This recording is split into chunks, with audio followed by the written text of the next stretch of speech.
ஒரு சொட்டு தண்ணீரின்றி சஹாரா பாலைவனத்தில் உயிரிழந்த 49 பேருக்கும் அஞ்சலி கவிதை. வீடு தேடி வந்தார்கள், விழிகள் நிறைய கனவோடு வந்தார்கள்.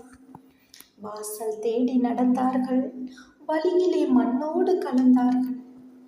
வீடு தேடி வந்தார்கள், விழிகளில் நிறைய கனவோடு வந்தார்கள். வாசல் தேடி நடந்தார்கள், வழியிலே மண்ணோடு கலந்தார்கள். பண்டிகை நாளில் பிள்ளைகளை பார்க்க பாசமாய் காத்திருந்த தாயை அணைக்க, கணவன் வருவான் என்று மனைவி காத்திருக்க, கடவுள் ஏனோ வேறு தீர்ப்பை எழுதியிருந்தார். சஹாரா மணலில் சூரியன் எரிந்தது, சகிக்க முடியாத வெப்பம் கரைந்தது.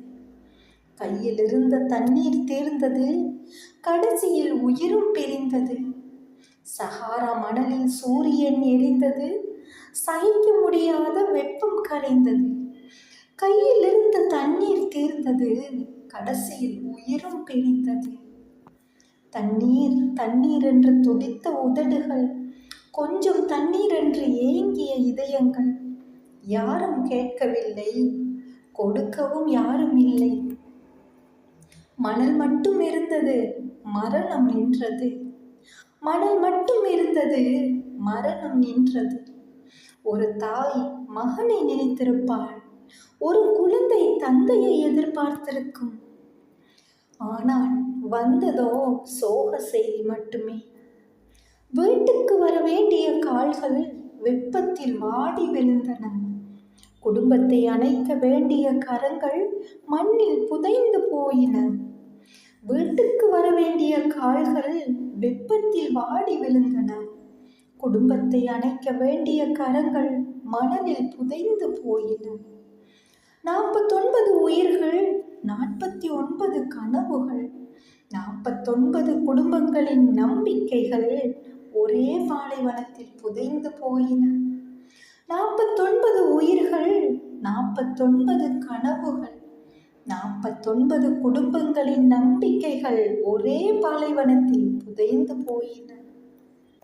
ஒரு சொட்டு தண்ணீர் இருந்திருந்தால் ஒரு உயிராவது காப்பாற்றப்பட்டிருக்கும். ஒரு உதவி கை கொடுத்திருந்தால் ஒரு குடும்பமாவது சிரித்திருக்கும்.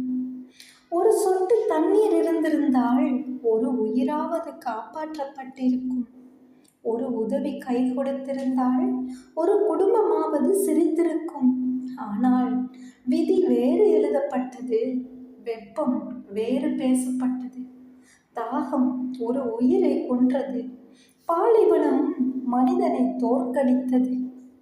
இன்று அந்த மணல் மேடுகள் மௌனமாக நிற்கின்றன. அங்கே வீழ்ந்தவர்களின் கதைகளை சொல்லாமல் அழுகின்றன. காற்று வீசுகிறது, ஆனால் அது குளிர்ச்சியை கொண்டு வரவில்லை. அது 49 உயிர்களின் கடைசி மூச்சை நினைவூட்டுகிறது. இறைவா, ஒரு சொட்டு தண்ணீருக்காக ஏங்கிய அந்த உயிர்களுக்கு நித்திய அமைதியை அருள்வாயாக. அவர்களின் குடும்பங்களுக்கு இந்த துயரத்தை தாங்கும் மன வலிமையை தருவாயாக.